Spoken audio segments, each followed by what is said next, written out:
Pikachu's Kitchen. Please like and subscribe to our channel to support special children in need. Your views are more valuable for us. இன்னைக்கு உருளைக்கிழங்கு வெண்டைக்காய் வச்சு ஒரு ட்ரையாக சப்ஜி பண்ணலாம் வாங்க. இந்த சப்ஜி சப்பாத்திக்கும் நல்லாயிருக்கும், நம்ம ரைஸ்க்கும் ரொம்ப நல்லாயிருக்கும். உருளைக்கிழங்கு வெண்டைக்காய் வெங்காயம் பூண்டு வச்சுருக்கேன். அப்புறம் மசாலா பொடியெல்லாம் நான் தனித்தனியாக யூஸ் பண்ணுறேன். உங்களுக்கு வேணும்னா நீங்கள் குழம்பு மிளகாத்தூள் ஒன்றா கூட யூஸ் பண்ணலாம். நான் தாளிக்கிறதுக்கு ஜீரகம் வச்சுருக்கேன், எண்ணெய், உப்பு. ரொம்ப சிம்பிள் இன்க்ரீடியன்ட்ஸ், ரொம்ப சீக்கிரமாக நல்லா டேஸ்டியாகவும் பண்ணலாம் வாங்க. ஒரு பேன் எடுத்துக்கோங்க, கொஞ்சமாக எண்ணெய் ஊற்றிக்கிட்டு இப்போ இந்த க்யூப்ஸாக கட் பண்ணி வச்சுருக்க உருளைக்கிழங்கை இதில் ஃப்ரை பண்ணிக்கலாம். மேலே கிறிஸ்பியாக இருக்கணும், உள்ளே நல்லா சாஃப்டாக இருக்கும்.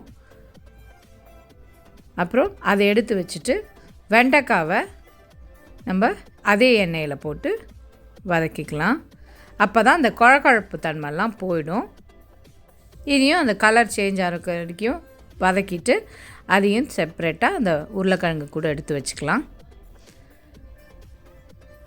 இப்போ இதே பேனில் நம்ம ஆயில் கொஞ்சம் இருக்கும் இல்லையா, அதில் கொஞ்சம் ஜீரகம் போட்டு தாளிக்கலாம். அப்புறம் பூண்டு கொஞ்சம் வச்சுருக்கேன், அதை போட்டு ப்ரௌன் ஆகிற வரைக்கும் வதக்கிக்கோங்க. ஸ்லைஸ் பண்ண வெங்காயத்தையும் போட்டு ப்ரௌன் ஆகிற வரைக்கும் வதக்கிக்கணும். அதுக்கப்புறம் நம்ம ட்ரை மசாலா பொடியெல்லாம் இதில் போட்டுக்கலாம். Chilli powder, coriander powder, jeera powder, turmeric powder எல்லாம் போட்டு ஸ்லோ ஃப்ளேம்லேயே நல்லா அந்த மசாலா ரா ஃப்ளேவர் போகிற வரைக்கும் வதக்கிக்கோங்க.